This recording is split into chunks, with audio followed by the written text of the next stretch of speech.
Selamat pagi Bapak Ibu, saudara-saudara yang dikasih oleh Tuhan. Senang boleh bertemu dengan Bapak Ibu lagi, sekalipun kita bertemu dengan lewat online ini. Tapi saya sangat percaya bahwa semua kita ada dalam pengasihannya, dalam pertolongannya, dan dalam penghiburan yang daripadanya. Memang harus kita sadari bahwa COVID belum selesai, semuanya kita masih di rumah, dan berita-berita yang muncul akhir-akhir ini juga saya percaya memang semakin hari ya ada yang bisa dibereskan oleh pemerintah kita, tapi ada juga yang belum bisa dibereskan juga. Jadi kita percaya bahwa kita harus bersabar, ya harus bersabar, apalagi sekarang kita masuk ke PSBB ya, yang semakin meluas. Kita sangat percaya bahwa ada maksud-maksud Tuhan juga di sana ya, untuk menyelesaikan semua persoalan pandemik yang sedang muncul ini. Baik Bapak Ibu, hari ini 19 April 2020 kita mau belajar lagi ya satu topik firman Tuhan yang terambil dari Yohanes pasal yang ke-20. Yohanes pasal yang ke-20 ayat 19 sampai dengan ayat 31. Sekali lagi, Yohanes pasal yang ke-20 ayat 19 sampai dengan 31.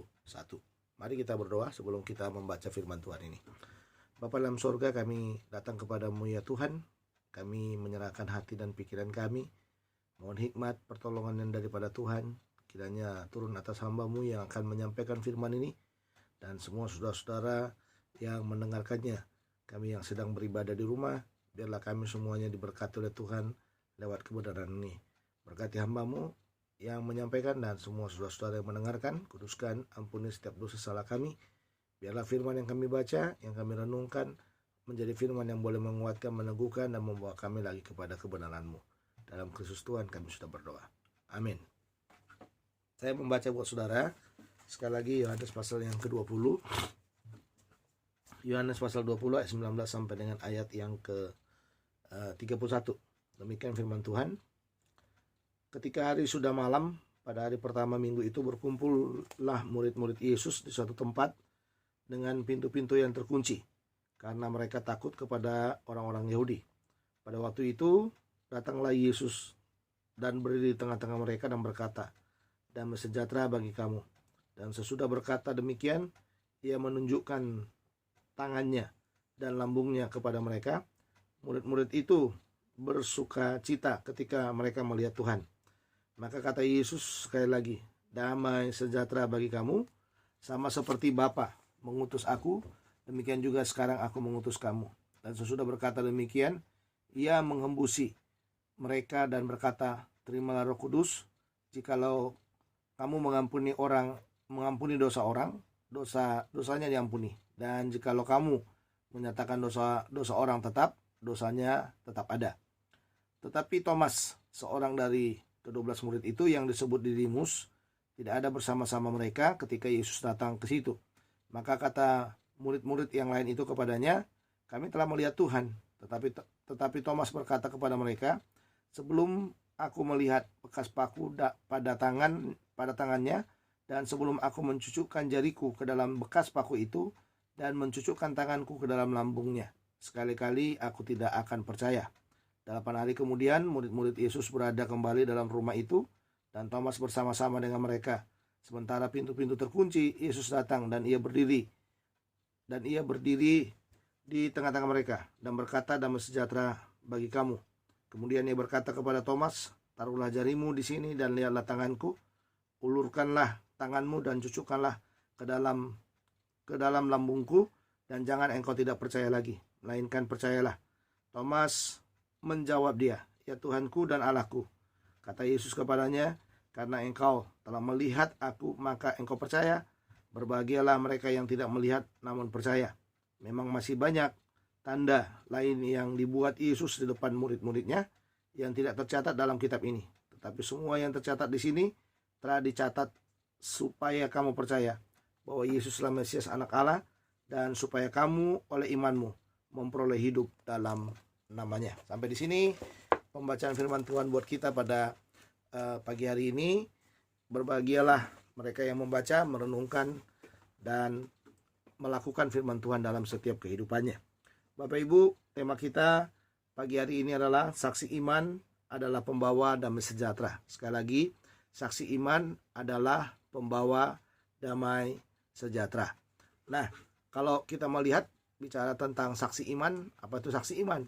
Saksi iman adalah orang yang sedang menceritakan imannya, orang yang sedang menceritakan pengalaman-pengalaman yang sedang dialaminya bersama dengan Tuhan, atau pengalaman-pengalaman tertentu yang sifatnya spiritual, yang bisa membangun orang, bahkan yang bisa menjadi berkat bagi orang lain juga.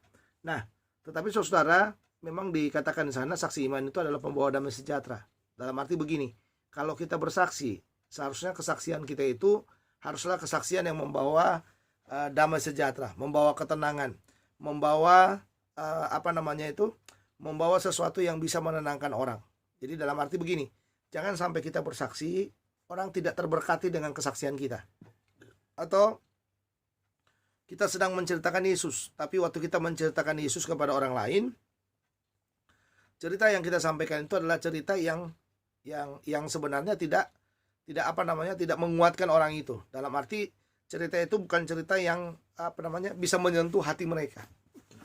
Ya, jadi kalau dibilang saksi iman adalah pembawa damai sejahtera, seharusnya saksi iman itu adalah saksi iman yang bisa membawa orang kepada ketenangan, ya, kesejukan, dan lain sebagainya. Jadi kita bisa melihat di sini damai sejahtera itu bicara sebuah ketenangan, kesejukan, kenyamanan, ya.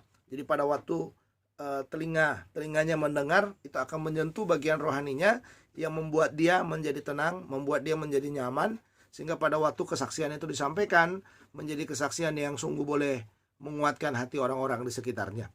Nah, hal yang sama sebenarnya yang sedang dilakukan oleh Yesus dalam 2 perikop, bahkan 3 perikop yang kita baca dalam bagian ini, sebenarnya intinya sama. Ya, ada satu kata yang selalu digunakan oleh Yesus sebelum dia memulai kesaksiannya. Ya, sebelum dia memulai kesaksiannya, yaitu kata damai sejahtera itu. Ya, kata damai sejahtera itu terus menerus dipakai oleh Yesus untuk sebelum dia menyampaikan kesaksiannya, dia selalu menggunakan kata damai sejahtera. Ya, atau bisa dikatakan dalam bahasa Ibrani itu dikatakan shalom, atau dalam bahasa Yunani sebenarnya menggunakan kata Irene sebenarnya, Irene. Jadi sebenarnya kalau dikatakan shalom, Irene seperti itu sebenarnya ada sesuatu yang dengan ucapan yang disampaikan oleh Yesus dengan kata shalom, dengan kata Irene itu sebenarnya dia sedang menyampaikan sesuatu yang bisa menyentuh hati. Sesuatu yang bisa menggugah hati orang-orang yang mendengarnya. Nah, seperti itu saudara. Orang-orang yang mendengar kata-kata shalom tadi, yang kata-kata Irene tadi. Ya, kata-kata Irene tadi, ada sesuatu yang bisa menggugah mereka, yang bisa menguatkan mereka, yang bisa membawa mereka kepada apa? Kepada kesejukan dan ketenangan. Nah, Bapak Ibu, saudara yang kasih dalam Tuhan, memang konteksnya ini adalah konteks bicara tentang kebangkitan Yesus sebenarnya. Jadi waktu Yesus bangkit itu ada banyak fenomena yang muncul, atau ada banyak rumor yang muncul pada masa itu. Intinya kalau sudah melihat di 18 ayat di atas, ya, yang disampaikan, kesaksian yang disampaikan oleh Maria Magdalena kepada beberapa teman-teman mereka, kepada murid-murid Yesus, intinya dikatakan Tuhan telah diambil orang dari kuburnya dan kami tidak tahu di mana diletakkan. Nanti diulang lagi saudara, itu di dalam perikop ayat 11 sampai dengan ayat yang ke-18 itu. Hal yang sama disampaikan di sana dalam ayat 13, Tuhanku telah diambil orang dan aku tidak tahu di mana diletakkan. Nah, inilah kesaksian yang saya katakan, kesaksian yang menggusarkan mereka. Menggusarkan murid-murid, menggusarkan Maria Magdalena, dan menggusarkan orang-orang yang mendengarkan kesaksian itu. Jadi intinya sebenarnya orang dalam kondisi yang sangat murid-murid dalam kondisi yang sangat gusar sekali. Ya, mendengarkan apa yang disampaikan oleh Maria Magdalena itu, karena Yesus mati, lalu mereka pergi ke kubur, mereka tidak menemukan lagi jasad Yesus di sana, ya.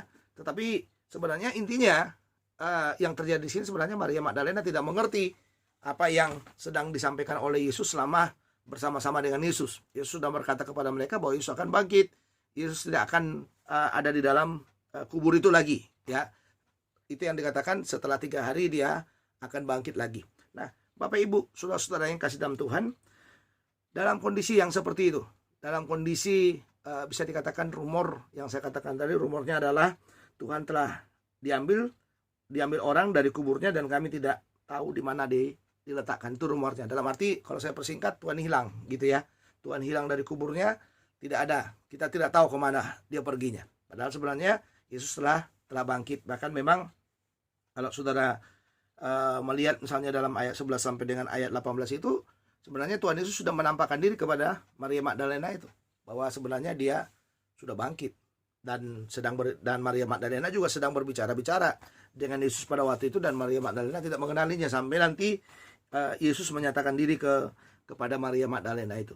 Nah, saudara-saudara, ada 2 kelompok dalam bagian ini yang perlu mendapatkan kesaksian atau kesaksian iman dari Tuhan Yesus dalam bagian ini, yaitu dikatakan kumpulan dari murid-murid Yesus, dan satu lagi adalah Thomas yang tidak bersama dengan kumpulan itu. Jadi memang benar kalau kita mengutip bagian ini satu kesatuan yang tidak bisa dipisahkan. Nah, kita bisa melihat dari saudara-saudara, saksi iman adalah pembawa damai sejahtera. Ya, pembawa damai sejahtera kepada siapa? Ya, kepada siapa damai sejahtera itu? Siapa yang memerlukan damai sejahtera itu?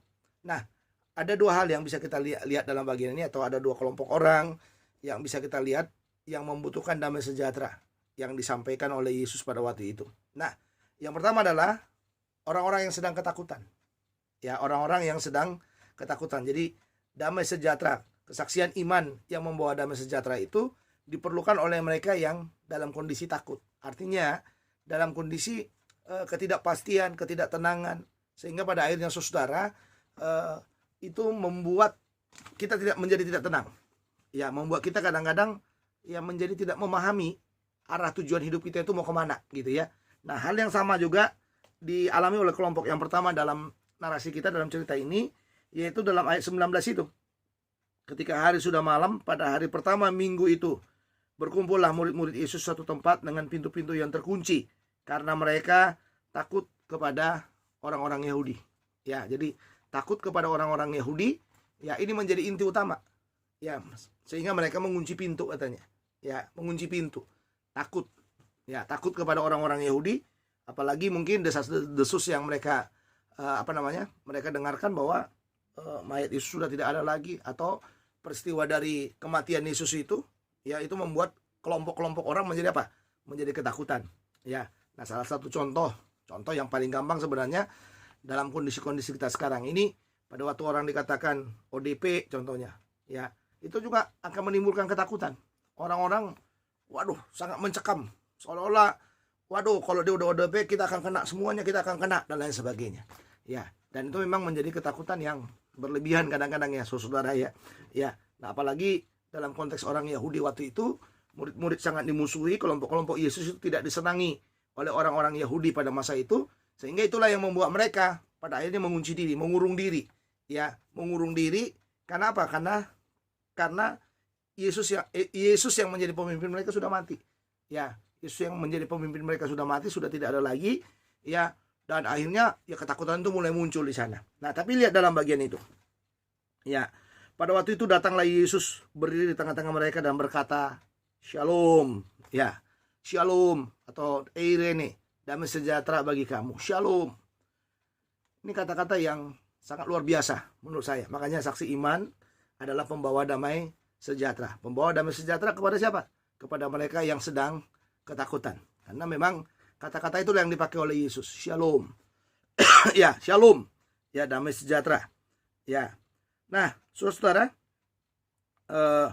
ayat 20 di sana dikatakan, bagaimana respon mereka pada waktu mereka mendengarkan kata shalom itu. Nah, ini yang paling penting saudara. Waktu orang mendengar shalom. Nah, ini ya, bagaimana responnya? Nah, responnya coba lihat di sana dalam ayat 20, dan sesudah berkata demikian, ia menunjukkan tangannya dan lambungnya kepada mereka. Murid-murid itu bersukacita karena mereka melihat Tuhan. Jadi yang pertama saudara, setelah ada shalom itu, sekarang mulai Tuhan menunjukkan kesaksiannya. Ya, kesaksiannya, apa yang sedang dialaminya, persoalan apa yang sedang dihadapinya, Tuhan tunjukkan. Tuhan menunjukkan hanya dengan kata dikatakan, ia menunjukkan tangannya dan lambungnya kepada mereka. Lihat saudara, ya, ada kata shalom, lalu setelah shalom itu, kesaksian itu mulai dinyatakan. Yesus menyatakan apa yang sedang dialaminya. Makanya dikatakan ia menunjukkan tangannya dan ia menunjukkan lambungnya. Ya. Dan sekarang lihat di dalam bagian itu, apa yang dialami oleh murid-murid. Respon yang dialami oleh murid-murid adalah dikatakan mereka bersuka cita. Ya, jadi shalom menenangkan hati mereka, lalu kesaksian disampaikan, mereka melihat Yesus, melihat apa yang dialami oleh Yesus lewat tangan dan lambung itu, dan dikatakan mereka bersuka cita karena mereka melihat Tuhan. Nah, ini kata yang penting saudara. Ya, kadang-kadang ketakutan itu membuat kita kehilangan sukacita. Ya, ketakutan itu kadang-kadang membuat kita kehilangan pengharapan, kehilangan segalanya dalam hidup kita. Ya, ketakutan itu kadang-kadang membuat kita menjadi seakan-akan kita menjadi orang yang sudah tidak ada lagi pengharapan bagi kita, atau tidak ada lagi orang yang memperhatikan kita. Tapi dalam kondisi-kondisi seperti itulah Yesus muncul dengan perkataan shalom, dengan perkataan damai sejahtera, yang dengan perkataan Eirene tadi. Ya, dan reaksi pertama setelah shalom tadi, ada kesaksian dari Yesus. Inilah seolah-olah dikatakan, inilah tanganku, inilah lambungku, lihatlah. Ya, lihatlah. Dan dia katakan mereka bersuka cita karena mereka melihat Tuhan. Dalam arti waktu mereka melihat tangan yang luka itu, yang terpaku itu, tangan yang ditusuk, lambung yang ditusuk itu, sebenarnya ada ketakutan yang mengerikan buat mereka, bahwa pemimpin mereka mati, bahwa Tuhan mereka mati, bahwa Tuhan mereka yang selama ini berteriak di mana-mana, yang selama ini meyakinkan banyak orang, ternyata saudara, orang-orang mulai mencibir mereka. Ya, mencibir mereka dengan kata-kata, waduh, mana nih? Katanya mau hidup, katanya mau bangkit, katanya dia Tuhan, katanya dia raja orang Yahudi. Ya, ternyata dia mati juga. Ternyata, waduh, gak ada lagi orang yang melihat mereka, dan lain sebagainya. Nah, hal inilah yang membuat mereka kehilangan pengharapan. Makanya dikatakan mereka sangat ketakutan. Mereka mengunci pintu, mereka takut. Dalam kondisi itu Yesus masuk ke sana. Yesus menyampaikan satu berita yang sangat luar biasa kepada mereka. Hanya satu kata, shalom.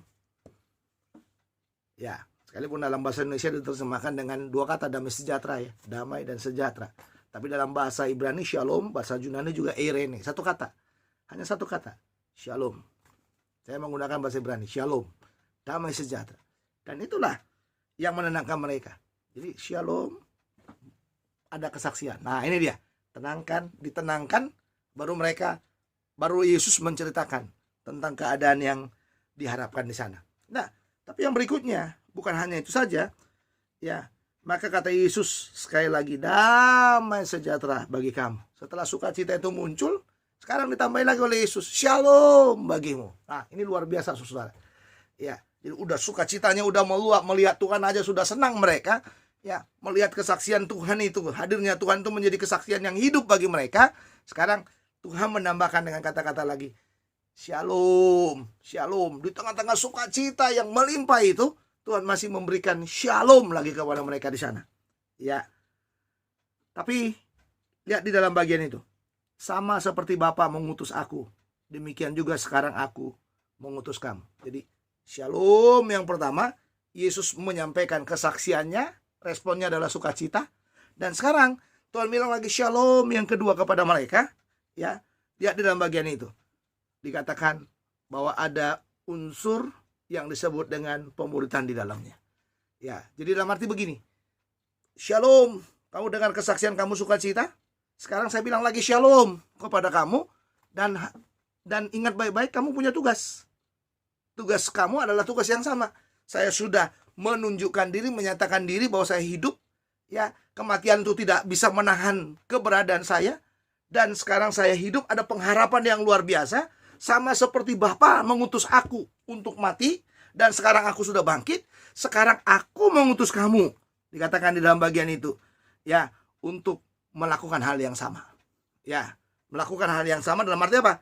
Mereka juga diminta untuk pergi bersaksi, untuk pergi menceritakan apa yang mereka sudah lihat lewat Tuhan itu, apa yang mereka sudah alami lewat Tuhan itu, kebangkitan Yesus yang sungguh real itu, sekarang Tuhan bilang, sama seperti Bapa mengutus aku, demikian juga aku akan mengutus kamu.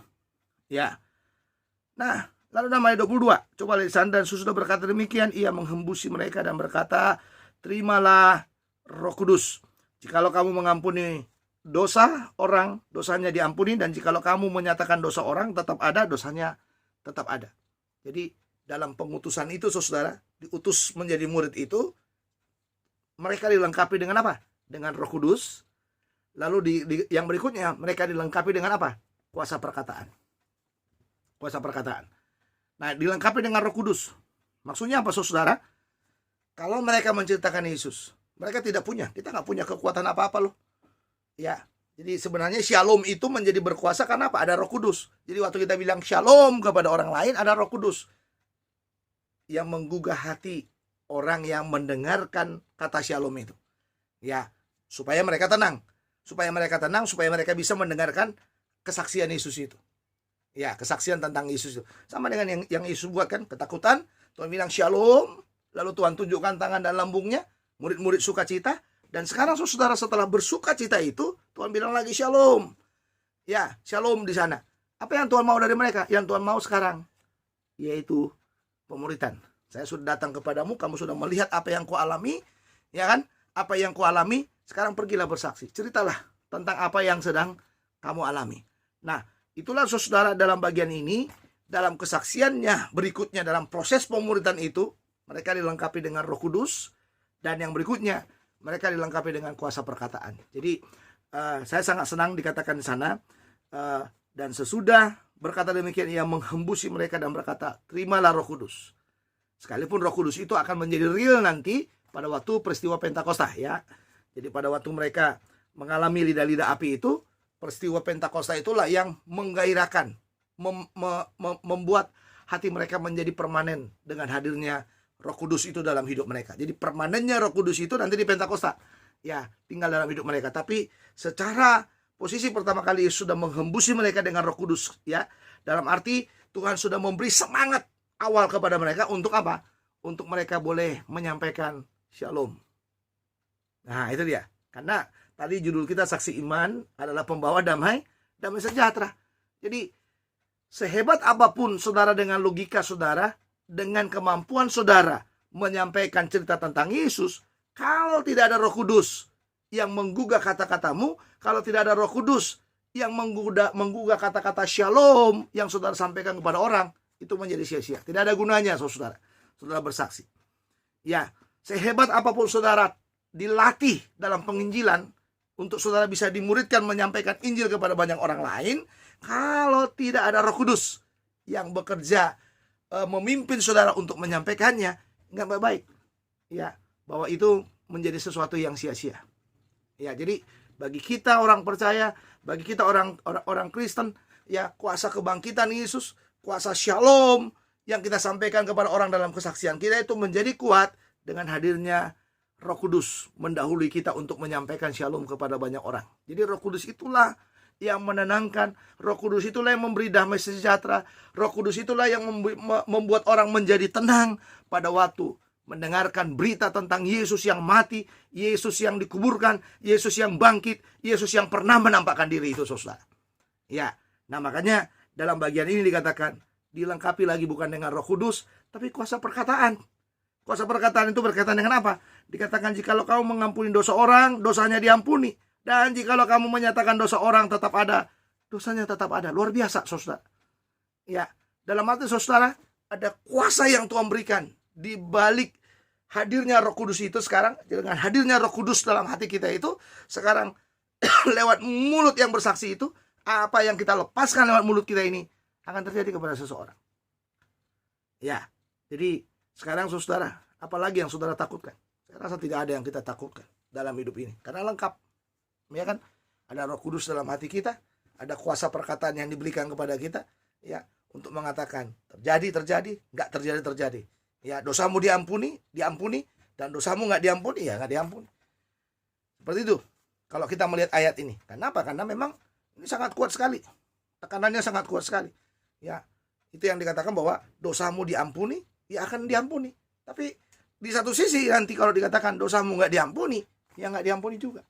Nah, jadi kita bisa melihat di sini betapa dahsyatnya berita yang disampaikan oleh seorang penginjil atau seorang pemberita Injil kepada orang-orang yang belum mendengarkan Injil. Ya, jadi ini benar-benar luar biasa, saudara. Makanya kalau kita bilang, kalau engkau percaya kepada Yesus, maka dosa-dosamu akan diampuni, itu dahsyat powernya. Ya. Atau kalau kita katakan kepada orang, kalau engkau percaya kepada Yesus, maka engkau akan disembuhkan, dahsyat kuasanya.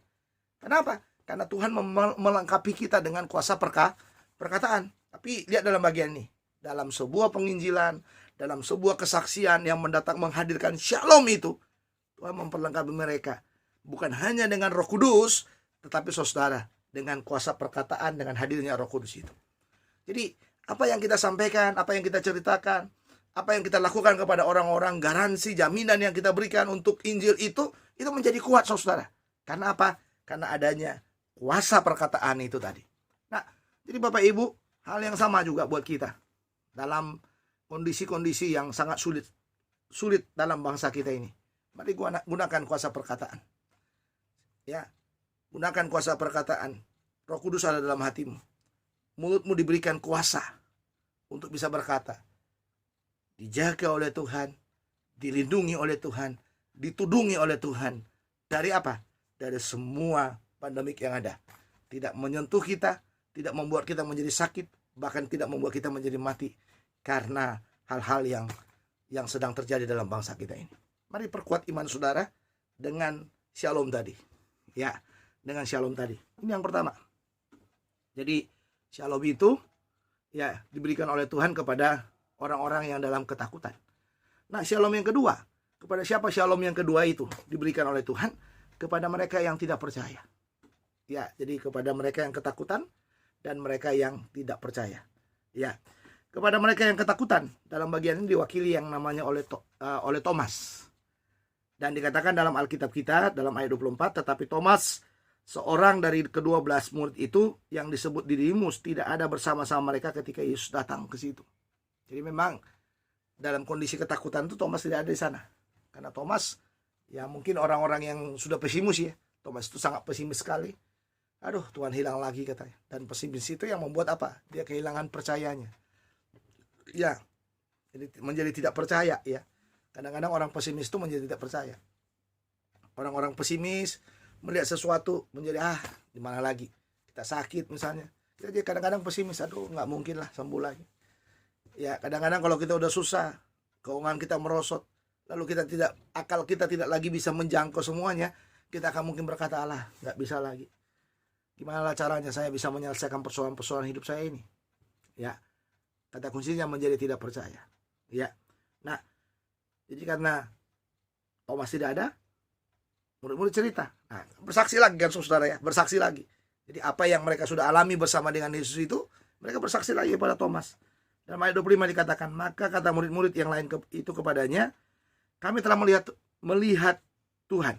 Kata kuncinya sederhana, kami telah melihat Tuhan. Nah, tapi bagaimana respon daripada Thomas? Thomas bilang begini, tetapi Thomas berkata kepada mereka, sebelum aku melihat bekas paku dan tangannya, dan sebelum aku mencucukkan jariku ke dalam bekas paku itu, dan mencucukkan tanganku ke dalam lambungnya, sekali-kali aku tidak akan percaya. Lihat sana. Orang yang pesimis butuh fakta real. Jelas ya Bapak Ibu ya. Orang yang pesimis butuh fakta real. Orang yang pesimis butuh sesuatu yang jelas. Jadi bukan hanya sekedar apa? Cerita orang. Nah ini kita ribet ya kalau kita ketemu dengan orang-orang yang udah pesimis. Kenapa? Karena Thomas itu kan bagian dari murid-murid. Bagian dari orang-orang yang pernah melihat Yesus dalam hidup mereka. Ya, atau bagian dari murid-murid yang pernah mengikuti Yesus. Thomas itu bagian dari pengikut. Yang sedang apa? Yang sedang dalam kondisi tidak percaya. Yang sedang dalam kondisi galau. Ini dia, galau. Ya, galau karena apa? Karena itu tadi yang dikatakan Tuhan mereka dalam kondisi mati. Bahkan apalagi yang dikatakan bahwa Tuhan mereka dalam kondisi diambil oleh orang. Ya, diambil oleh orang. Nah, jadi itu yang membuat Thomas itu menjadi tidak percaya. Jadi dia bilang, ya udah, sebelum aku mencucukkan jariku ke dalam bekas paku dan mencucukkan tanganku ke dalam lambungnya, sekali-kali aku tidak akan percaya. Ini kata-kata yang sungguh sangat memilukan sebenarnya, karena Thomas itu adalah murid. Tapi dengan adanya kata-kata ini bagi saya secara pribadi ini memilukan. Mengapa saya katakan memilukan? Karena ya ternyata imannya nggak terbangun ya. Imannya nggak terbangun dengan baik. Jadi apa yang dikatakan oleh Tuhan, apa yang peristiwa yang sangat luar biasa yang sedang mereka alami itu, ya justru menggentarkan hatinya juga ternyata. Karena dikatakan aku tidak percaya. Nah, tapi saudara, apa yang terjadi? Lihat di dalam bagian ini. 8 hari kemudian. Berarti setelah peristiwa murid-murid bersaksi kepada Thomas itu, cerita tentang Yesus kepada Thomas itu, 8 hari kemudian dikatakan Yesus berada kembali dalam rumah itu. Jadi rumah yang pertama atau rumah yang sama ya, di mana murid-murid mendengarkan kata shalom daripada Tuhan itu, sekarang ternyata 8 hari kemudian katanya Yesus datang lagi ke sana dengan pintu-pintu terkunci. Jadi memang selalu dikunci pintunya ya. Ya, terkunci. Saya nggak tahu apa mereka masih takut atau mereka hanya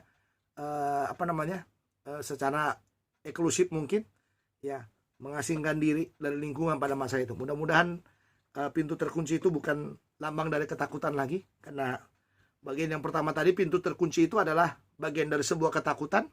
Tapi di dalam bagian 8 hari kemudian ini, setelah kesaksian kepada Thomas itu, saya sangat berharap sekali ini tidak lagi bagian dari ketakutan mereka. Sekalipun pintu dikunci, tapi pintu yang terkunci itu, biarlah itu menjadi pintu yang benar-benar mereka mengkusukkan diri bersekutu dengan Tuhan dan mencari wajah Tuhan dalam hidupnya. Ya, hal yang sama juga dengan pintu-pintu terkunci sekarang. Janganlah ini menjadi bagian ketakutan juga buat kita. Ya, semoga tidak menjadi ketakutan terhadap COVID-19 itu, atau terhadap virus yang akan menyerang kita. Itu bukan kita menutup pintu, kita berada di rumah mengunci pintu kita, bukan bagian dari ketakutan kita. Tapi bagian dari bagaimana Tuhan akan mengerjakan sesuatu untuk kita, untuk kemuliaan dan hormat bagi namanya. Nah, setelah 8 hari itu dikatakan Yesus datang dan ia berdiri di tengah-tengah mereka dan berkata, nah, shalom lagi, damai sejahtera bagi kamu. Ya, shalom. Ya. Kemudian ia berkata kepada Thomas. Ya, di sana dia tidak berkata kepada murid-murid lagi. Karena Tuhan sangat tahu persis ya, bahwa semua murid-murid sudah percaya kecuali Thomas tidak percaya. Ya, kecuali Thomas tidak percaya. Jadi shalom itu, shalom yang dilepaskan oleh Yesus tadi, yang tadinya yang pertama adalah untuk murid-murid yang sedang ketakutan itu, sekarang shalom yang berikutnya ini adalah, atau shalom yang ketiga dalam perikop ini adalah shalom yang disampaikan kepada Thomas. Jadi shalom yang pertama menghilangkan ketakutan supaya ada sukacita. Shalom yang kedua bicara tentang pemuritan supaya mereka pergi bersaksi. Dan shalom yang ketiga adalah shalom yang berkaitan dengan Thomas. Nah, ini dia dalam kelompok yang kedua ya, dalam bagian yang kedua, shalom kepada Thomas supaya apa? Supaya merubah ketidakpercayaannya menjadi apa? Menjadi percaya. Nah, coba lihat dalam bagian itu. Ya. Kemudian ia berkata kepada Thomas, taruhlah jarimu di sini dan lihatlah tanganku, ulurkanlah tanganmu dan cucukkanlah ke dalam lambungku, dan jangan engkau tidak percaya lagi, melainkan percayalah. Nah, ini luar biasa saudara. Karena dia sudah dengar kan, dia Tuhan kok, dia tahu. Ya, sebelum ku cucukkan jariku, aku tidak akan percaya. Sekarang Tuhan datang, dihadirkan shalom kepadanya, lalu sekarang dia sampaikan kesaksiannya. Nah, ini lihat sekarang. Taruhlah tanganmu di semua bekas luka-luka yang ada di sini. Dan jangan menjadi tidak percaya lagi. Ya, karena memang kadang-kadang ada orang ya, yang cirinya memang seperti Thomas itu. Kalau nggak ngelihat, nggak percaya.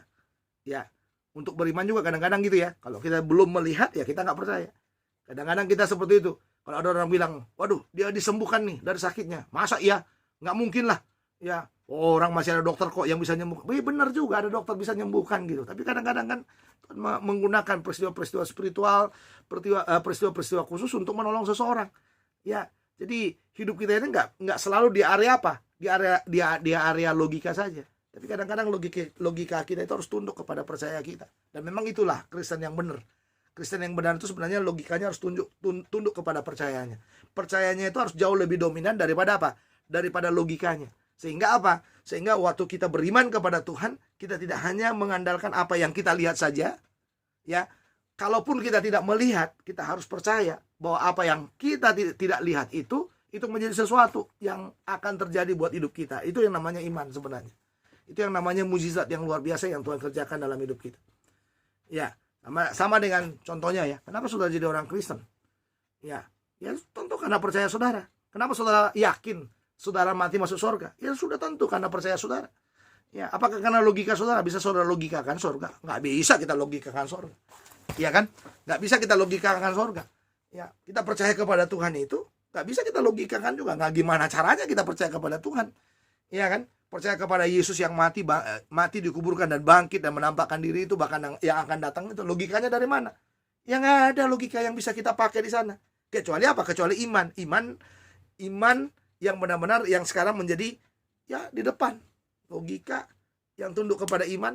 Dan iman itu sekarang yang membawa kita untuk percaya kepada Tuhan. Dan itu yang sekarang yang mau Tuhan kerjakan kepada Thomas ini. Ya, kepada Thomas ini dikatakan di sana, dan cucukkanlah ke dalam lambungku dan janganlah engkau tidak percaya melainkan percayalah. Thomas menjawab dia, ya Tuhanku dan Allahku. Memang ini luar biasa kata-kata ini. Dua kata langsung, pengakuannya luar biasa siapa Tuhan itu. Satu sisi dia akui bahwa Tuhan Yesus itu adalah Tuhan, kurios. Dan satu lagi dia katakan bahwa Tuhan itu adalah Allah, Theos. Tuhanku dan Allahku, kuriosku dan Theosku. Ya, kuriosku dan Theosku. Nah, lihat. Shalom. Jangan, lihatlah. Tuhan bilang lihat, taruh di sini semuanya. Dan sekarang percayalah dan janganlah engkau menjadi tidak percaya, katanya gitu. Tapi apa yang berikutnya? Ya Tuhanku dan Allahku. Dia cucuk kan? Enggak. Kenapa? Logikanya sudah melihat. Ya kan? Logikanya udah melihat, matanya sudah melihat dan tidak ada lagi alasannya untuk tidak percaya. Nah, itu yang membuat dia menjadi apa? Menjadi berkata hanya dua katanya yang dibilang. Ya Tuhanku dan Allahku. Ya, tapi apakah Yesus senang dengan yang seperti itu? Lihat dalam ayat 29, kata Yesus kepadanya, karena engkau telah melihat aku, maka engkau percaya. Berbahagialah mereka yang tidak melihat, namun percaya. Karena engkau melihat aku, maka engkau membuat pengakuan kepadaku. Tapi Tuhan bilang, jauh di balik itu dikatakan, berbahagialah mereka yang tidak melihat, namun percaya. Dan ini memang yang sangat Tuhan inginkan dari konsep hidup percaya itu. Tidak melihat Tuhan, tapi kita percaya. Tidak melihat Tuhan, kita percaya bahwa apapun yang terjadi dalam dunia ini, Tuhan akan selesaikan buat kita. Persoalan bangsa kita ini, Tuhan akan selesaikan buat kita. Persoalan corona, Tuhan akan bersihkan.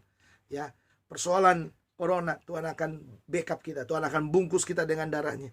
Supaya apa? Supaya tidak ada ketakutan yang muncul dalam hidup kita lagi. Dan ini penting, saudara. Ya, sekarang marilah kita menggunakan apa? Menggunakan percaya kita. Tuhan lebih senang dikatakan percaya daripada sekedar apa? Melihat. Ya, Tuhan lebih senang kita didorong untuk benar-benar mempercayai apa yang tidak kita lihat, mempercayai ya yang belum terjadi dalam hidup kita. Supaya apa? Supaya Tuhan seluas-luasnya melakukan mukjizatnya bagi kita. Nah, jadi kesimpulannya sederhana buat kita pagi hari ini. Ya, banyak problem, banyak persoalan yang sedang dihadapi oleh bangsa kita. Tapi apapun problem, apapun persoalannya, tidak ada alasan bagi kita untuk tidak percaya kepada Tuhan kita, untuk kita tidak bergantung kepadanya, bahkan tidak ada alasan untuk berkata kepada kita, untuk kita berkata kepada Dia, di manakah Tuhan, kenapa Tuhan tidak menyelesaikan persoalan bangsa ini? Ada proses yang sangat luar biasa yang sedang Dia kerjakan. Supaya apa? Supaya kita semakin percaya dan melihat bagaimana Dia menolong kita dan memelihara hidup kita hari demi hari dalam hidup ini. Bapak Ibu, saudara-saudara yang dikasih oleh Tuhan, saya simpulkan kebenaran firman Tuhan ini. Ya, shalom yang pertama, menghilangkan ketakutan. Shalom yang kedua, bicara pemuritan di dalamnya. Lalu shalom yang ketiga, itu berkaitan dengan ketidakpercayaan. Mengubah ketidakpercayaan menjadi percaya. Kalau begitu, apalagi yang kurang dalam hidup ini? Tidak ada. Saya selalu mengakhiri khotbah ini dengan kata ini. Apalagi yang kurang minggu ini? Nggak ada. Semuanya lengkap. Ya, engkau takut, ada shalom Tuhan yang mengubah ketakutanmu. Engkau tidak berani bersaksi, ada shalom Tuhan ya yang akan menolong engkau dalam kesaksianmu. Dan kalau engkau tidak percaya kepada Tuhan, tidak percaya kepada mujizat, tidak percaya kepada kuasa kebangkitannya. Ada shalom Tuhan yang mengubah itu supaya engkau menjadi percaya kepadanya. Mari tetap bertekun dalam doa, mari tetap semangat, dan biarlah Tuhan mengasihi hidup saudara dimanapun Bapak Ibu berada. Biarlah kasih Tuhan melanda hidupmu, ya, membuang ketakutanmu, memberanikan engkau untuk bersaksi, dan membuang semua ketidakpercayaanmu menjadi percaya. Percayalah dan percayalah, Dia Tuhan yang akbar, Tuhan yang luar biasa, yang mengerjakan sesuatu yang luar biasa bagi kita semuanya. Mari kita berdoa, kita akhiri pemberitaan firman Tuhan ini. Bapa dalam sorga, terima kasih buat firman-Mu. Tekan dalam hidup kami terus doakan hati pikiran kami, supaya kami terus dikuasai oleh shalom-Mu, dan kami terus boleh mengarungi hidup ini dengan shalom itu. Karena kami tahu dengan shalom yang ada dalam hidup kami, ketakutan kami akan hilang. Dengan shalom yang ada dalam hidup kami, maka kami diberanikan untuk boleh bersaksi kepada orang lain. Dengan shalom-Mu juga, maka ketidakpercayaan kami menjadi dirubah oleh Tuhan menjadi percaya sepenuhnya. Tanpa harus melihat, kami belajar percaya kepada Tuhan yang mengasihi hidup kami. Berkati bangsa dan negara kami, berkati republik ini, berkati kota kami, berkati keluarga kami, berkati segala keberadaan kami. Tudungi kami dengan darah Yesus. Waktu kami ada di rumah-rumah kami, tudungi kami dengan darah-Mu, supaya kami luput dari pandemik yang ada, luput dari virus yang ada, dan kami ditutup bungkus dengan kuasa darah Yesus. Terima kasih buat firman-Mu pagi hari ini. Biarlah firman yang menguatkan, meneguhkan, dan menolong kami untuk bertumbuh lagi dalam iman percaya kami. Kuatkan kami sepanjang minggu ini, beri kekuatan hikmat yang daripada-Mu. Dalam Kristus Tuhan kami sudah berdoa. Amin. Bapak Ibu, saudara-saudara yang kasih dalam Tuhan, buang semua ketakutan, buang semua ketidakpercayaan. Mari menjadi pribadi yang senantiasa bersaksi, menceritakan kuasa kematian, kuasa kebangkitannya kepada banyak orang di sekelilingmu dalam kondisi pandemik sekarang. Tetap semangat, tetap sehat, tetap di rumah. Dan jangan lupa, kemanapun saudara pergi, biarlah tangan Tuhan menyertai hidup saudara, dan Tuhan memberkatimu. Selamat pagi, Shalom.